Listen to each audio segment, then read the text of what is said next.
उत्तर प्रदेश में 2026 के त्रिस्तरीय पंचायत चुनाव को लेकर सरकार भले ही समय पर चुनाव कराने की तैयारी में जुटी हो, लेकिन आरक्षण को लेकर लिया जा रहा फैसला आने वाले समय में राजनीतिक और कानूनी दोनों स्तरों पर बड़ा असर डाल सकता है। संकेत साफ है कि सरकार 2026 के पंचायत चुनाव 2021 में तय आरक्षण व्यवस्था के आधार पर ही कराने जा रही है। यही वजह है कि ओबीसी आरक्षण के लिए जरूरी समर्पित पिछड़ा वर्ग आयोग के गठन का प्रस्ताव महीनों से शासन में ठंडे बस्ते में पड़ा है। पंचायती राज निदेशालय ने करीब 5 महीने पहले आयोग गठन का प्रस्ताव शासन को भेजा था, लेकिन अब तक इसे कैबिनेट की मंजूरी के लिए भी पेश नहीं किया गया। सूत्रों का कहना है कि अगर अब आयोग गठित भी होता है तो उसे आरक्षण से जुड़ी रिपोर्ट तैयार करने में कम से कम 3 से 4 महीने लगेंगे। ऐसे में सरकार नए सिरे से आरक्षण तय करने के बजाय पुराने फॉर्मूला को ही आगे बढ़ाने का मन बना चुकी है। 2026 के पंचायत चुनाव से पहले ग्राम पंचायतों, ग्राम पंचायत वार्डों, क्षेत्र पंचायत और जिला पंचायत वार्डों का पुनर्गठन पूरा हो चुका है। परिसीमन के बाद कई इलाकों की जनसंख्या संरचना और सामाजिक संतुलन पूरी तरह बदल गया है। इसके बावजूद यदि आरक्षण 2021 के आंकड़ों के आधार पर लागू किया जाता है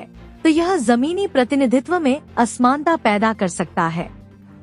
विशेषज्ञ मानते हैं कि कुछ ऐसे वार्ड होंगे जहां अब आरक्षित वर्ग की आबादी पहले जैसी नहीं रह गई है, लेकिन सीट फिर भी आरक्षित रहेगी। वहीं कुछ नए या बदले हुए क्षेत्रों में आरक्षण की वास्तविक जरूरत होने के बावजूद सीट अनारक्षित रह सकती है। इसका सीधा असर ग्राम पंचायत और क्षेत्र पंचायत स्तर पर देखने को मिल सकता है, जहां स्थानीय संतुलन सबसे अधिक संवेदनशील होता है। समर्पित पिछड़ा वर्ग आयोग का गठन न होना सरकार के लिए भविष्य में कानूनी चुनौती बन सकता है। यदि चुनाव के बाद कोई प्रत्याशी या सामाजिक संगठन अदालत में यह सवाल उठाता है कि ओबीसी आरक्षण बिना आयोग की रिपोर्ट के लागू किया गया, तो पंचायत चुनावों की वैधता पर सवाल खड़े हो सकते हैं।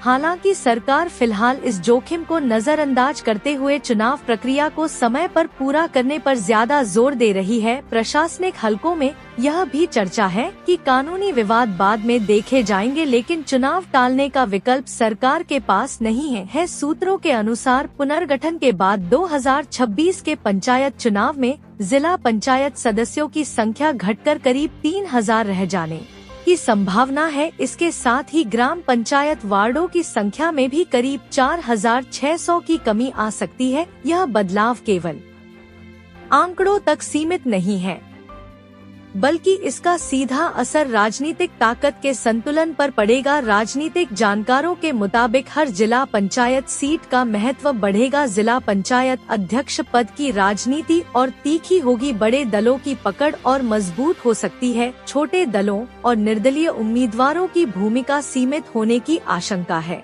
विभागीय सूत्रों का कहना है कि केंद्र सरकार जातीय जनगणना कराने का फैसला कर चुकी है और उसी के आधार पर भविष्य में आरक्षण का नया फॉर्मूला तय किया जाएगा। चूंकि जनगणना प्रक्रिया में अभी समय लगेगा, इसलिए सरकार 2026 के पंचायत चुनाव में नया आरक्षण तय करने के बजाय पुराने आरक्षण के आधार पर चुनाव कराने को सुरक्षित विकल्प मान रही है। हालांकि इस मुद्दे पर सरकार की ओर से अभी तक कोई औपचारिक बयान नहीं आया है, लेकिन तैयारियों की दिशा साफ तौर पर इसी ओर इशारा कर रही है। 2026 का पंचायत चुनाव केवल स्थानीय निकाय चुनाव नहीं होगा, बल्कि यह आरक्षण नीति, परिसीमन और राजनीतिक संतुलन की परीक्षा भी बनेगा। पुराने आरक्षण के आधार पर चुनाव कराना सरकार के लिए प्रशासनिक रूप से आसान हो सकता है,